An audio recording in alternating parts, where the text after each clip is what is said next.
Hello friends, एक बार फिर आपका स्वागत है हमारी क्लासरूम में।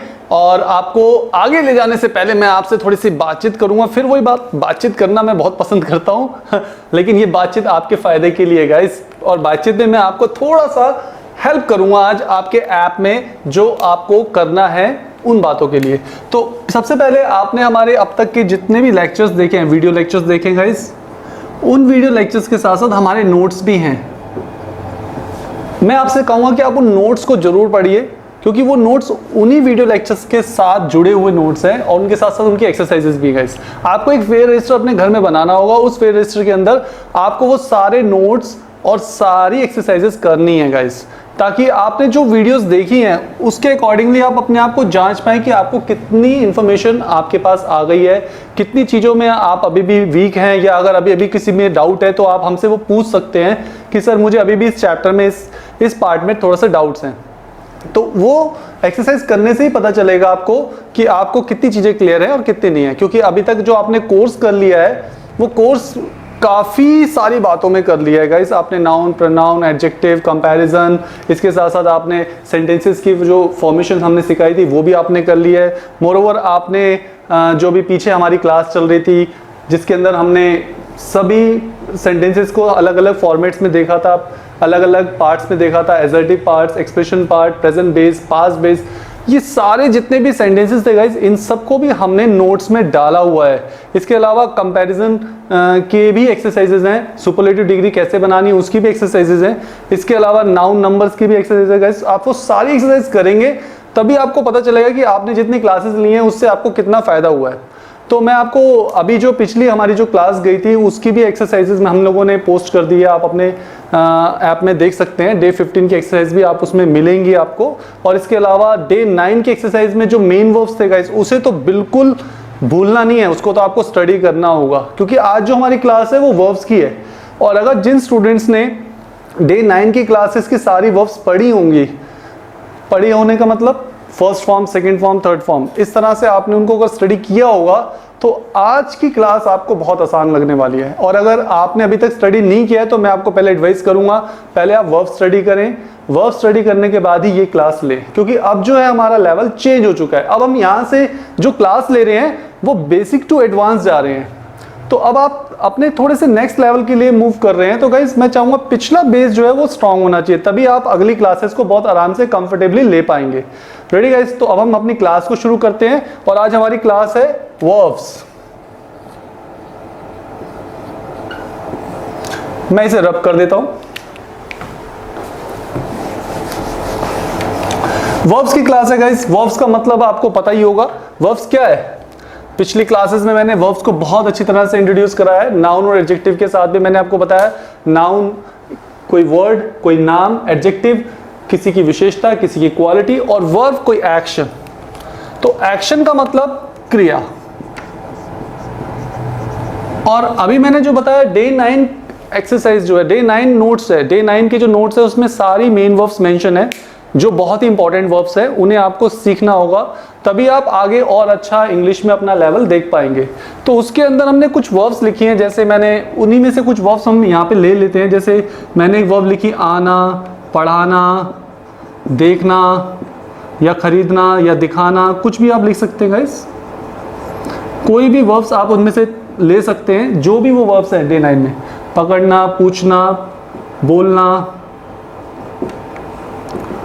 ये वर्ब्स हैं। अब इन वर्ब्स को आप देखेंगे, इनकी 3 फॉर्म्स दी गई हैं, फर्स्ट, सेकेंड एंड थर्ड। इसको हम लोग डे 9 के नोट्स में देख सकते हैं। डे 9 नोट्स, तो मैं चाहूँगा आप प्लीज़ वो नोट्स जरूर चेक करें। अब इसमें हम लोगों ने क्या देखा है कि इनकी जो आने का मतलब कम होता है, ये तो हमें पता है, लेकिन इसकी सेकेंड फॉर्म केम और थर्ड फॉर्म काम। इसी तरह से पढ़ाना की टीच और सेकेंड फॉर्म टॉट होती है। और टॉट की स्पेलिंग में स्टूडेंट अक्सर गलती करता है, TA होता है, TO नहीं होता है। तो जहां ज्यादा से ज्यादा स्टूडेंट मिस्टेक करते हैं वो मैं वैसे ही बताता हूँ। बाय, खरीदना मतलब बाय, छोटी चीजों को बाय, बड़ी चीजों के लिए परचेज भी बोलते हैं हम इसके लिए। और सेकेंड फॉर्म इसकी बॉट और थर्ड फॉर्म इसकी बात। इसी तरह से पूछना आस्क, आस्क्ड, asked, और फिर बोलना spake, spoke, spoken। मैंने कुछ 4-5 वर्ब्स यहाँ पे लिखी हैं एग्जाम्पल के तौर पे गाइस, आप चाहे तो सारी वर्ब्स के साथ एक्सपेरिमेंट कर सकते हैं। जैसे आज जो हम क्लास लेने वाले हैं वो क्लास पे, आज हमारी क्लास है गाइस, और उस क्लास का जो टॉपिक है वो है इंपेरेटिव सेंटेंसेस। इंपेरेटिव सेंटेंसेस का मतलब होता है सेंटेंसेस ऑफ मेन वर्ब।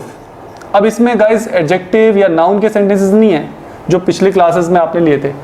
अब हमारे पास जो क्लासेस है, आने वाली जो क्लासेस हैं, वो सारी क्लासेस वर्ब्स के ऊपर ज़्यादातर होंगी, क्योंकि वर्ब्स के ऊपर ही पूरा टेंस का चैप्टर आता है, वर्ब्स के ऊपर ही मॉडल्स का चैप्टर भी आता है। पैसिव वॉइस के अंदर भी मेन वर्ब जरूर होती है, बिना वर्ब के पैसिव वॉइस नहीं बन सकता है। तो अब हमारे आने वाले जितने भी चैप्टर्स होंगे उसके लिए वर्ब्स की नॉलेज होना बहुत ज़रूरी है। इसलिए आपको मैं एडवाइस करूंगा कि आप वर्ब्स को जरूर लर्न करें, और लर्न करने का सबसे अच्छा तरीका मैं आपको आज इस चैप्टर के साथ ही जोड़कर बताने वाला हूँ। ठीक है, आपको क्या करना है, ये first form of the verb उठानी है। First form of the verb मतलब ये वाली, ये नहीं अभी करना है, ये नहीं करना है, अभी फर्स्ट फॉर्म से हम लोग देखते हैं कैसे सेंटेंसेस बनते हैं। अब जैसे ही मान लो मैं यहां पर लिखता हूं कम, और इसके बाद मैंने एक फुल स्टॉप लगाया। फुल स्टॉप मतलब फुल स्टॉप जैसे मैंने अभी लगाया, तो ये एक सेंटेंस बन जाता है गाइस, और इस सेंटेंस को हम बोलते हैं आओ। आओ, तो कम का मतलब हो जाएगा आओ। अब इस तरह से टीच का मतलब क्या होगा, टीच का मतलब पढ़ाओ, बाय का मतलब खरीदो, आस्क का मतलब पूछो, और स्पीक का मतलब बोलो। तो जब आप किसी को सिर्फ एक वर्ड भी बोलते हैं तो भी वो एक सेंटेंस होता है, और उस सेंटेंस को हम बोलते हैं इंपेरेटिव सेंटेंस। हालांकि इस सेंटेंस से एक ऑर्डर शो हो रहा है। ऑर्डर मतलब आप किसी को ऑर्डरली बात कर रहे हैं, किसी से ऑर्डरली कुछ कह रहे हैं, तो ये सेंटेंसेस ज़्यादा अच्छे नहीं माने जाते हैं। ये इनफॉर्मल कन्वर्सेशन में बोले जाते हैं, यानी जब आप अपने किसी फ्रेंड से या फैमिली मेंबर से बात कर रहे हो तभी ये सेंटेंसेस आप बोलिएगा। अगर आप फॉर्मल वे में बोल रहे हैं या आप अपने क्लाइंट से, कस्टमर से बोल रहे हैं, तब आप प्लीज़ इन वर्ड से पहले कुछ ऐड कर देंगे। क्या ऐड कर देंगे वो देखते हैं हम। अब इस वर्ड से पहले हम क्या ऐड कर रहे हैं वो देखते हैं। इस वर्ड से पहले जैसे मैंने बोला प्लीज़, तो अब इस वर्ड का मतलब ऑर्डर से नहीं होगा, इस वर्ड का मतलब हो जाएगा आइए। आओ से ही हो जाएगा आइए, और दिस इज अ रिक्वेस्ट।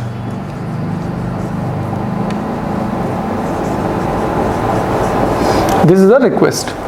तो अब आप देखिए जितनी भी वर्ब्स हैं उनकी फर्स्ट फॉर्म को आप इस तरह से बनाइए, खुद से बनाइए।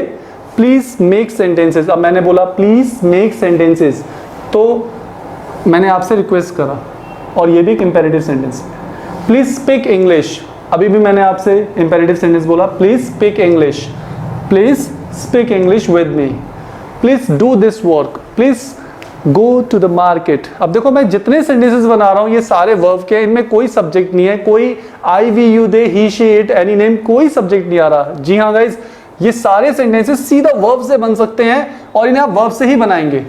अब आप इसके अंदर थोड़ा सा और मॉडिफिकेशन कर सकते हैं। क्या मॉडिफिकेशन कर सकते हैं, जैसे अगर मैं इससे पहले डोंट बोलता हूं, डोंट कम, तो मत आओ या मत आ। देखिए ये लैंग्वेज भी होती है हमारी हिंदी में। डोंट कम मतलब मत आओ, ये भी ऑर्डर है, और ऑर्डरली आप किसी को मना कर रहे हैं, तो इसे हम बोल सकते हैं प्रोहिबिशन। प्रोहिबिशन का मतलब मनाही। और अगर मैं इससे पहले प्लीज ऐड कर दूं, प्लीज डोंट कम हियर, कृपया मत आइए, तो ये एक रिक्वेस्ट फॉर्म में सेंटेंस बन जाता है।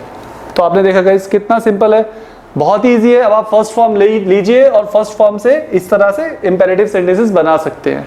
तो सबसे पहले जब हम वर्ब्स का चैप्टर लेते हैं तो सबसे पहले हम इंपेरेटिव सेंटेंसेस की प्रैक्टिस करते हैं। इससे क्या होता है, हमें सेंटेंस बनाना भी आता है, और इससे हमारी वर्ब्स भी हम लर्न कर लेते हैं। तो अब हम पहले फर्स्ट फॉर्म को स्टडी कर लेते हैं, सिर्फ फर्स्ट फॉर्म। अक्सर स्टूडेंट ऐसे पढ़ता है कम, केम, कम, टीच, टॉट, टॉट, तो वो थोड़ा सा उसके लिए ना बहुत डिफिकल्ट मैनर हो जाता है पढ़ने का, और कई बार वो कुछ 50-100 वर्ब्स लर्न कर लेता है, फिर बाद में फिर भूल जाता है।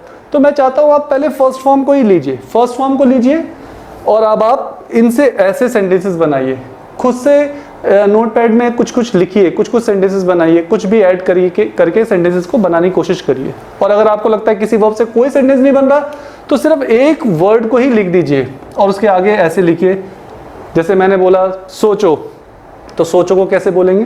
Think. Think one more time, एक बार और सोचो। थिंक वंस अगेन, एक बार फिर से सोचो। ओके, थिंक ट्वाइस, 2 बार सोचिए। Okay, think before you speak, बोलने से पहले सोचिए, बोलने से पहले सोचो क्या बोल रहे हो आप। तो ये सब चीजें भी उसी थिंक वर्ड से हम लोगों ने बनाई।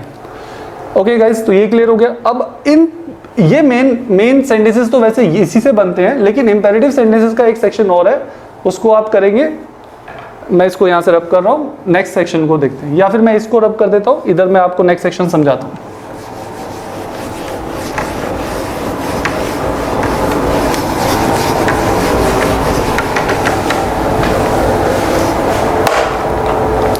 इंपेरेटिव सेंटेंसेस में एक सेक्शन और जो आता है वो आता है यूज ऑफ लेट। हम क्या बोलते हैं? Use of let. अब इसमें लेट भी है और एक वर्ड और है लेट्स। ये 2 अलग अलग वर्ड है, लेट एंड लेट्स। तो अब आप इंपेरेटिव सेंटेंस बना रहे हैं तो उसमें लेट का यूज भी करना होता है। आपने सुना होगा कई बार सेंटेंसेस बोलते हैं ऐसे, लेट मी नो, हाँ, let's go, let me teach you, let me talk to him. इस तरह के सेंटेंसेस आप बनाते हैं, तो वही सेंटेंसेस लेट के सेंटेंसेस होते हैं जो वर्ब से जुड़कर आते हैं। कैसे होंगे? अब मान लीजिए मैं आप यहाँ पे लिखता हूं लेट। लेट का पहले मीनिंग क्या होता है उसको देखिए। लेट का मीनिंग होता है ने दो। हिंदी में अगर इसका मीनिंग निकालूंगा तो ने दो या ने देना, दोनों ही मीनिंग हो सकते हैं, ने दो। अब मैं आने दो लिखता हूं, आने दो, तो अब आप देख रहे हो आओ से क्या हो गया? आने दो। पहले क्या वर्ड था? कम। कम से क्या वर्ड बनाया था हमने? आना। बेसिकली से बोलते हैं टू कम। टू कम मतलब first form of the verb. हर वर्ब को आप टू के साथ जोड़ते हैं। To come, to go, to teach, to learn, to make, to speak, ऐसे टू बोलना होता है। क्योंकि अगर आपने टू नहीं बोला, सिर्फ कम बोला, तो फिर वो एक सेंटेंस हो गया ना, कम आओ। तो इसीलिए हम कभी बुक में ऐसे तो नहीं पढ़ते to do, to go, to play. हम सिर्फ ऐसे ही पढ़ते हैं go, went, gone, come, came, come, play, played, played. क्योंकि ये टू फिर कॉमनली सभी वर्ब्स में लिखना पड़ेगा, तो उसको वो हटाकर सीधा ही बुक में सीधा ही कम को दे देते हैं वर्ब्स में। तो बेसिकली कम वर्ब नहीं है, टू कम फर्स्ट फॉर्म होगा, और कम एक सेंटेंस हो जाता है जिसका मतलब होता है आओ। अब वही आओ, आना से आओ, आओ से अब आने दो। आने दो का मतलब, जैसे अब मैं कोई सेंटेंस बनाऊं, मुझे आने दो, तो ये एक सेंटेंस बन गया, मुझे आने दो। या उसे जाने दो, ये भी एक सेंटेंस बन गया। तो जब भी आप इस तरह से देखेंगे सेंटेंस के लास्ट में ने दो आएगा, तो हर उस सेंटेंस के साथ आपको लेट यूज करना पड़ेगा। अब इसको कैसे बनाएंगे? पहले आप लिखेंगे लेट, फिर लिखेंगे object, objective case of pronoun, objective pronoun. अब ये तो मुझे बताने की जरूरत नहीं है प्रोनाउन क्या होते हैं, वो मैंने पिछली क्लासेस में आपको बता दिया था। Pronoun me, us, you, them, him, her, it, वो सारे प्रोनाउन। या फिर नाउन भी आ सकता है, नाउन का मतलब किसी का भी नाम। तो पहले आपको लेट बोलना है, फिर ये बोलना है, उसके बाद आपको वर्ब की फर्स्ट फॉर्म यूज करनी है, वही फर्स्ट फॉर्म जैसे हमने कम बोला है, यही फर्स्ट फॉर्म। उसके बाद अगर कुछ बचता है सेंटेंस में तो आप ऑब्जेक्ट या अदर में भी ले जा सकते हैं। अब हम इस डिसिप्लिन से सेंटेंस को ट्रांसलेट करें तो क्या होगा? पहले हमें लिखना है लेट, फिर मुझे का मतलब क्या होगा? मी। ऑब्जेक्ट में मी होता है, सो लेट मी। फिर वर्ब की फर्स्ट फॉर्म मैं इसी ऑर्डर में लिख देता हूं, लेट मी, वर्ब की फर्स्ट फॉर्म कम। बस अब तो कुछ बचा ही नहीं, मुझे आने दो, लेट मी कम। लेट मी कम मतलब मुझे आने दो। तो ये भी एक इंपेरेटिव सेंटेंस है। क्यों इसे इंपेरेटिव सेंटेंस बोल रहे हैं गाइस? क्योंकि इसमें अभी तक सब्जेक्ट यूज नहीं हुआ है। सब्जेक्ट के बिना सारे इंपेरेटिव सेंटेंसेस बिना सब्जेक्ट के बनते हैं। अब आप चाहें तो इसमें आप और भी सेंटेंसेस बोल सकते हैं, जैसे मुझे पढ़ाने दो, उसे हंसने दो, उसे खेलने दो, उन्हें आपस में बात करने दो, मुझे पहले कहने दो, या उन्हें आपस में लड़ने दो, मत छेड़ो, मत परेशान करो, इस तरह के भी सेंटेंसेस हो सकते हैं। तो ये सारे सेंटेंसेस लेट के फॉर्म में इंपेरेटिव में होंगे। और आप चाहें तो इसमें एक और भी नेगेटिव भी लिख सकते हैं, नेगेटिव सेंटेंस भी कर सकते हैं। जैसे मैं बोलता हूं उन्हें जाने मत दो, एक सेंटेंस ये हो गया, उन्हें जाने मत दो। और एक सेंटेंस इधर भी देखिए, उन्हें जाने ना दो, उन्हें जाने ना दो। अब देखो, उन्हें जाने मत दो, उन्हें जाने मत दो का मतलब उन्हें जाने मत देना। ये एक सेंटेंस, उन्हें जाने मत देना। जब आपके पास सेंटेंस में मत आए और सेंटेंस में ना, ये देखो दो डिफरेंस है, एक में मत आ रहा है और एक में ना आ रहा है। तो अलग अलग सेंस में नेगेटिव को आपको ट्रांसलेट करना होता है। अगर मत आए तो मत का मतलब तो आप डोंट बोलेंगे। देखिए मत लिखा हुआ ना, मत का मतलब हमने डोंट बोला है, तो ऐसे ही मत का मतलब यहाँ पे डोंट बोलना है। अब देखो मत का मतलब डोंट हो गया, क्लियर हो गया ये मत। उन्हें जाने दो, तो क्या हुआ sentence, let them go. Don't let them go, उन्हें जाने मत दो। बहुत सिंपल हो गया गाइस। अब उन्हें जाने ना दो या उन्हें जाने ना देना, इस तरह से होगा तो फिर आपको लेट देम नॉट यहां लगाना होगा, लेट देम नॉट गो। तो ना या नहीं के लिए नॉट और मत के लिए आपको डोंट बोलना होगा। ये एक बात होती है गाइस जो लेट के अंदर आपको थोड़ा सा ध्यान से सीखनी होती है। तो मेरे ख्याल से आपको अब ये लेट समझ में आ गया होगा। अब हम नेक्स्ट वर्ड सीखते हैं, लेट्स। लेट्स, तो लेट्स को हम सीखते हैं, एक्सक्यूज मी, इसको मैं रब कर देता हूं यहां से ऊपर से, और हम लेट्स को भी सीख लेते हैं।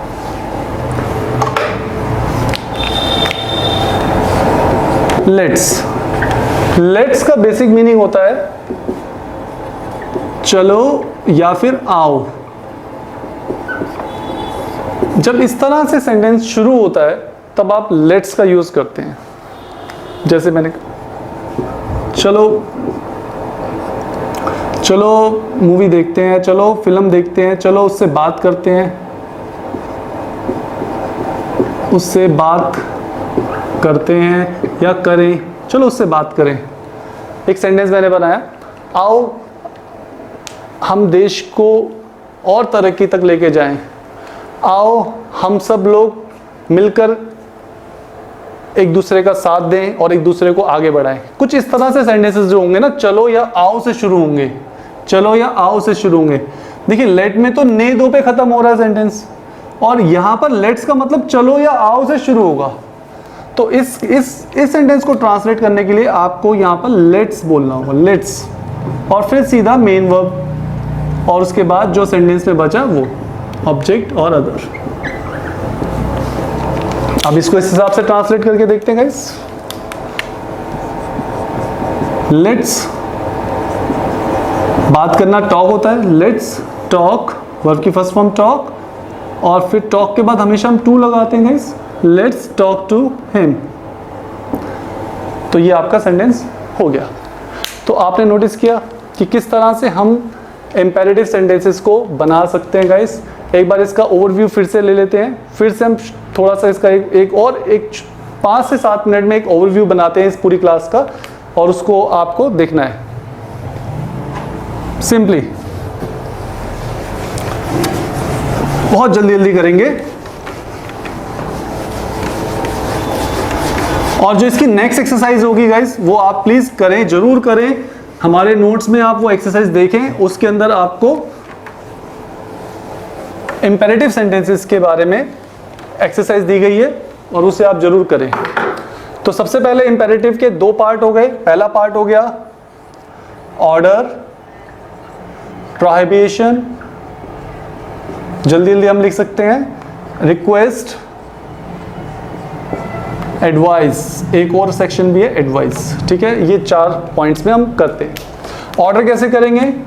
ऑर्डर करेंगे जैसे मैंने बोला गो देयर, वहां जाओ, सीधा वर्ब से शुरू करेंगे सेंटेंस, वर्ब और ऑब्जेक्ट। जब हम ऐसे सेंटेंस बनाते हैं तो एक ऑर्डर होता है, ठीक है गाइस। अब इसी को ऑर्डरली मना करना है, डोंट गो देयर, वहां मत जाओ।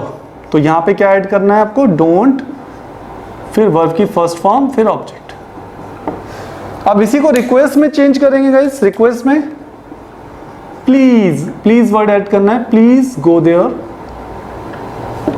और प्लीज डोंट गो देयर, दोनों सेंटेंस हो गए। अब एक पॉइंट और बचा है, वो है एडवाइस का। एडवाइस का मतलब इस सेक्शन से एक एडवाइस भी हम दे सकते हैं। एडवाइस देने के लिए आपको वर्ड यूज करना होता है ऑलवेज या फिर नेवर, इन दोनों में से कोई भी एक वर्ड। इन दोनों वर्ड से हम एडवाइस देते हैं। जैसे अगर मैं बोलूं हमेशा वहां जाओ, वो एक बहुत अच्छी जगह है, या वहां कभी मत जाना, वो बहुत बुरी जगह है। दोनों ही पार्ट से हम लोग एडवाइस कर रहे हैं। तो उस सेंटेंस के लिए आपको ऑलवेज या फिर नेवर वर्ड बोलना होगा। कैसे, ऑलवेज गो देयर, हमेशा वहां जाओ, या नेवर गो देयर। तो देखा आपने कितना सिंपली, कितना इजीली हमारा इंपेरेटिव चैप्टर कंप्लीट हो गया है। और आप नोटिस करना, यहां पर वर्ब जरूर आती है, बिना वर्ब के ये सेंटेंसेस नहीं बन सकते, और हमेशा वर्ब की फर्स्ट फॉर्म में आपको यूज करनी होती है, ठीक है। ऑर्डर करना है तो फर्स्ट फॉर्म से, यानी वर्ब से भी सेंटेंस बना सकते, किसी भी वर्ब से, जरूरी नहीं है। मैंने इससे पहले कौन सी वर्ब ली थी, कम, अब मैंने लिए गो। अब आप चाहें तो और भी वर्ब्स ले सकते हैं। मैं फिर आपको रिमाइंड करा रहा हूं, डे 9 के एक्सरसाइज में आइए। डे 9 के जो नोट्स हैं उसमें बहुत सारी वर्ब्स हमने आपको दी हुई हैं, वो सारी वर्ब्स बहुत इंपॉर्टेंट है। उन वर्ब्स की फर्स्ट फॉर्म जो है उससे आप डायरेक्ट ये सेंटेंसेस बना सकते हैं। ये हो गया क्लियर। अब दूसरा इसका पार्ट था हमारा यूज ऑफ लेट। फिर से एक बार देख लेते हैं गाइस फटाफट से, एक साथ एक फ्रेम में। यूज ऑफ लेट और लेट्स, दोनों वर्ड्स एक बार फिर से देख लेते हैं। अब यूज ऑफ लेट के लिए मैंने आपको बताया कि ये जो सेंटेंस है ये तो ओ की मात्रा पे खत्म होते हैं, जैसे जाओ, ओ की मात्रा पे खत्म हो रहे हैं। ये सेंटेंस जो है वो ने दो पे खत्म होते हैं। ने दो का मतलब, जैसे मैंने बोला सेंटेंस, लेट का मतलब होता है ने दो पे सेंटेंस एंड होता है। अब जैसे इसी सेंटेंस को गो को ये ले लेते हैं, जैसे फिर से मैं लिख रहा हूं आपके लिए, उसे जाने दो, उसे जाने दो। तो इसको आपको कैसे ट्रांसलेट करना है, पहले आपको बोलना है लेट, हमेशा लेट से शुरू करना है, फिर उसे को ऑब्जेक्ट यानी हिम होगा, क्योंकि शुरू में तो ही होता है और बीच में वो हिम हो जाता है। लेट हिम और वर्ब की फर्स्ट फॉर्म गो। और आप चाहें तो इसे नेगेटिव में भी बोल सकते हैं। नेगेटिव में उसे जाने ना दो, या उसे जाने मत दो, मत देना, उसे जाने मत देना, बिठाए रखना, ऐसे इस तरह से बोलते हैं। ओके, तो उसे जाने ना दो तो लेट हिम नॉट गो, कितना सिंपल है। और उसे जाने मत देना, इसके लिए आपको बोलना होगा डोंट से शुरू करना है, डोंट लेट हिम गो। हो गया ना कंप्लीट गाइस, सिंपली। अब इसके बाद जो नेक्स्ट वर्ड आता है वो आता है लेट्स। लेट्स का मतलब होगा जो सेंटेंस चलो या फिर आओ से शुरू होंगे। तो अब आप जब इसकी एक्सरसाइज करेंगे, इनके सेंटेंसेस ट्रांसलेट करने की कोशिश करेंगे, तो आप प्लीज इसी तरह से सेंटेंस की पहचान करना। ने दो आ रहा है तो लेट से बनेगा, आओ या चलो से शुरू हो रहा है तो लेट्स आएगा। और अगर ओ की मात्रा पे खत्म हो रहे हैं तो अगर उसमें ऑर्डर है तो वर्ब से शुरू करना है। अगर उसमें कृपया लिखा हुआ है तो प्लीज हो गया। अगर उसमें हमेशा या कभी नहीं ऐसा वर्ड लिखा हुआ है तो फिर वो एडवाइस हो गया। तो आपको इस तरह से उन सेंटेंसेस को ट्रांसलेट करना होगा। चलो चलें, देखो इतना सा सेंटेंस, चलो चलें या फिर आओ चलें, कुछ भी बोलो, या चलो चलते हैं, चलो चलते हैं, इससे मतलब नहीं है लास्ट में क्या हो। इससे मतलब है कि शुरू में चलो या फिर आओ आना चाहिए, लास्ट में कुछ भी हो, डजंट मैटर। आओ चलते हैं। इन दोनों पैटर्न में आप नोटिस कर रहे हैं कि चलो या फिर आओ से शुरू हो रहे हैं, इसीलिए इसमें हम लेट्स बोलेंगे, लेट्स। तो इसको हम कैसे करेंगे, लेट्स और वर्ब की चलना क्या हो गया, जाना, जाने का मतलब गो। तो लेट्स गो का मतलब होता है चलो चलें, आओ चलें। होप बहुत सिंपल है। तो मैंने अभी 3-4 मिनट में एक बार फिर इस पूरे चैप्टर को दोबारा से आपके लिए लिख दिया गाइस, ताकि आपको कोई भी अगर डाउट हो, कोई भी प्रॉब्लम हो तो आप फिर से एक बार देख सकें।